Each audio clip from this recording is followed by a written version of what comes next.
E ontem, como foi dito, o ministro da Economia enviou aos presidentes da Câmara e do Senado um documento pedindo urgência para votar as reformas em função do coronavírus e a necessidade de blindar a economia brasileira. Já se fala, e hoje é destaque de um dos principais jornais brasileiros, o Estado de São Paulo, em contingenciamento do orçamento da União, que deu tanto que falar nessa briga com o Congresso Nacional. E o ministro pede que o Congresso trabalhe na aprovação de medidas como a nova lei do gás e o plano de equilíbrio fiscal, além da autonomia do Banco Central, a privatização da Eletrobras, entre outros projetos que ele considera prioritários. Mas nem sempre o Congresso vai com o que o ministro quer, né? Ele cita as reformas. Pois não. A impressão que dá, Zé Paulo, é que está todo mundo se aproveitando um pouco dessa crise, né? Você verdade. vê que a pauta que foi enviada pelo ministro da Economia ao Congresso, esse Congresso brasileiro, curioso Congresso brasileiro, né, que é pautado pelo governo, né, em vez de tomar suas próprias iniciativas, como seria relevante. É claro que muitas coisas são mesmo prerrogativas do governo, mas essa pasmaceira é muito conveniente para um Congresso Nacional que só trabalha 2 dias por semana. Mas, de qualquer maneira, a gente percebe que se no mercado financeiro... Que crise é essa? Que num dia a Bolsa de Valores desaba 12 pontos e 12% e no dia seguinte já fecha numa alta de mais de 7%. Muita gente ganhou dinheiro com isso, né? Muita gente se aproveitou disso. Essa crise parece ser tão fabricada quanto a crise do petróleo lá, da briga entre a Arábia Saudita e a Rússia.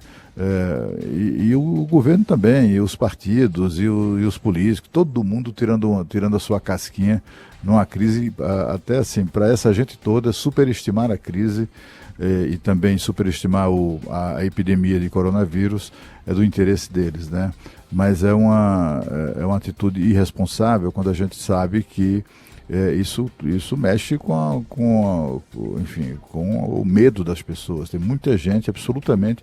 Ontem eu fui em vários, do almoço ao jantar, em vários locais, assim, eu estive, em que as pessoas já não se cumprimentam, as pessoas já não se tocam, né, com medo de contágio. As pessoas já tá aquele pânico generalizado quando não se vê, em nenhum outro caso, não se viu, né, em nenhum outro caso, H1N1, SARS, sabe, todas aquelas gripes que nos aterrorizaram também, e que aliás foram bem mais graves do que esta, né?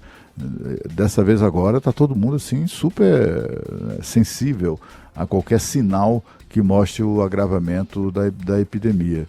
Por isso é que seria muito interessante a gente perceber nas autoridades, nas lideranças políticas, uma atitude mais responsável em relação a isso. Bom, ontem o presidente da Câmara, como foi dito, procurou botar a bola no chão, né? Antes de saber da mensagem do ministro da Economia, ele já tinha dito, né, que o Congresso Nacional visa o interesse da nação. E é isso que a gente espera mesmo, né? Que ele quer evitar conflitos com o Executivo. Vocês sabem o que o presidente vem dizendo. O que eu estou dizendo é o seguinte: se nós entrarmos nesse conflito, nós vamos estar jogando, né? Nós vamos estar ajudando o governo a jogar o Brasil numa recessão. O que a gente precisa é que o governo que comanda esse país, né, venha a público e organize, né, os próximos passos. Bom, hoje o ministro-chefe da Secretaria de Governo, o general Luiz Eduardo Ramos, vai tentar articular um encontro entre o presidente da República e os presidentes das casas legislativas. E uma comissão mista hoje vai começar a analisar a reforma tributária. E ainda hoje o Congresso retoma a análise de vetos presidenciais e propostas sobre regras orçamentárias. Ontem, deputados e senadores não analisaram o primeiro item da pauta, que foi um veto do presidente a um projeto que eleva o limite de renda familiar per capita para a concessão do benefício de prestação continuada, o BPC. A votação se iniciaria pelo Senado, mas o número de senadores presentes dificultaria eventual rejeição do veto, caso se iniciasse o processo de análise. E ontem era terça-feira, afinal, né? Não era dia assim para tomar nenhuma medida importante. Vamos ver hoje o que acontece.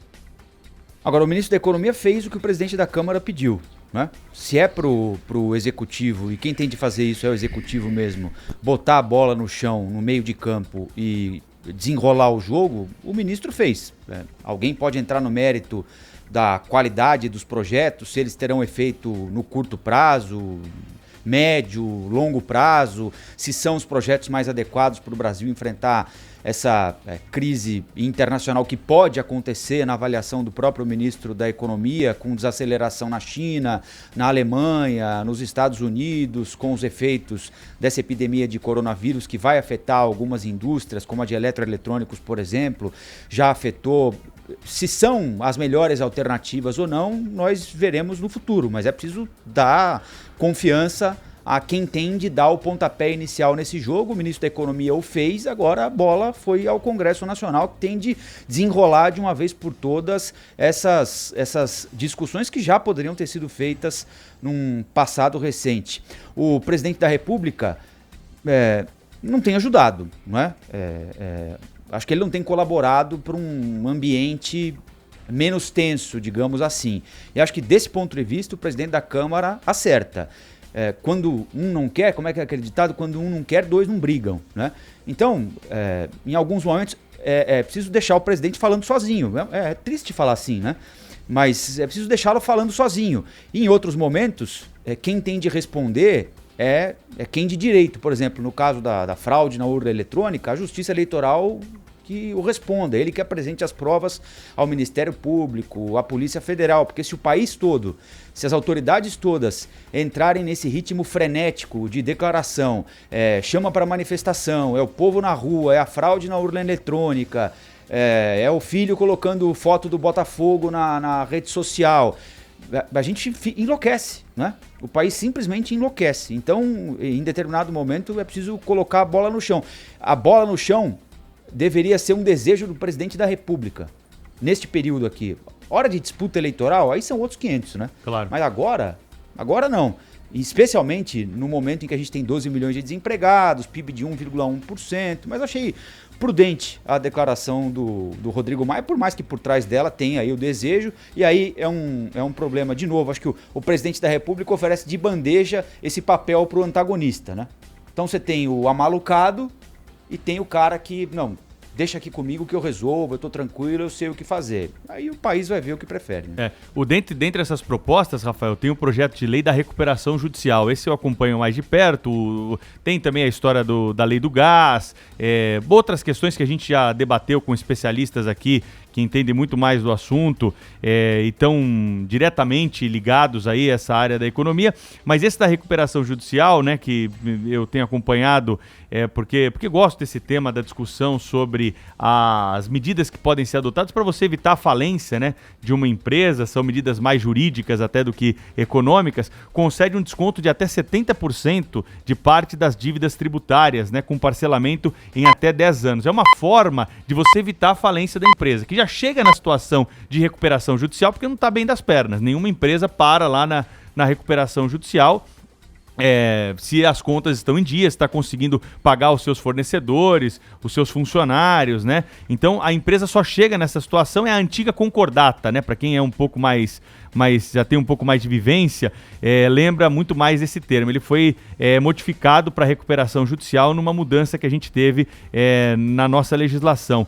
E o montante principal, né, da dívida da empresa, ele claro, não vai ter o desconto. Mas o desconto é justamente para incidência de multa, de encargos, de juros, que é a reclamação dos advogados que atuam nessa área. A empresa chega lá já prestes a quebrar, e aí, se não tem ali um plano de salvação rápida, os juros, a multa, a mora, eles acabam consumindo, né? E vira uma bola de neve, aí vira uma situação impagável e a empresa vai para falência. Então, é um projeto que pode trazer um pouco de respiro, né? Para uma negociação desses valores que acabam incidindo no valor principal da dívida da empresa e evita a falência de uma grande empresa, de uma grande companhia, né? O que é salutar para a economia brasileira, porque o que se quer num processo de recuperação judicial, como o próprio nome diz, é recuperar, né, os ativos dessa companhia e trazê-la de volta para o mercado competitivo do país e até mesmo se for o interesse internacional, preservando os empregos, trazendo então aí de volta para a economia brasileira um grande grupo que por algum motivo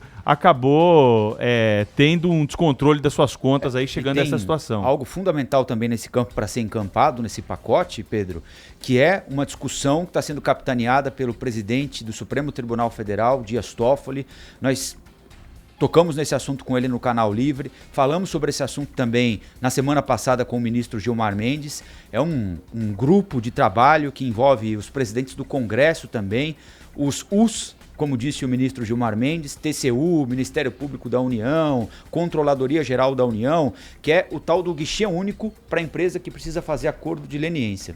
Passou da hora de o país resolver esse problema. A empresa tem de ter um caminho para ser salva de um processo como aquele da Operação Lava Jato. Eu não estou falando em salvar o corrupto, o empresário que, desde que comprovada a corrupção, tem de perder o que roubou, tem de pagar a pena na cadeia, fizer acordo de delação, ele que faça, mas há um descompasso entre o suposto sucesso de acordos de delação e os acordos de leniência. A gente já falou disso aqui inúmeras vezes. As empresas, especialmente as empreiteiras enormes que empregavam milhares de pessoas, não conseguem fazer acordo de leniência. Elas acertam a vida e aí depois o Tribunal de Contas da União não aceita o acordo que foi feito com o Ministério Público da União, aí agrada o Ministério Público da União, a Controladoria Geral da União não gosta. Então o ministro Dias Toffoli percebeu essa situação, chamou o pessoal do Congresso para conversar, obviamente concordam com ele e falaram, precisa estabelecer uma regra aqui para ter um guichê único. Ou todo mundo aceita ou todo mundo recusa.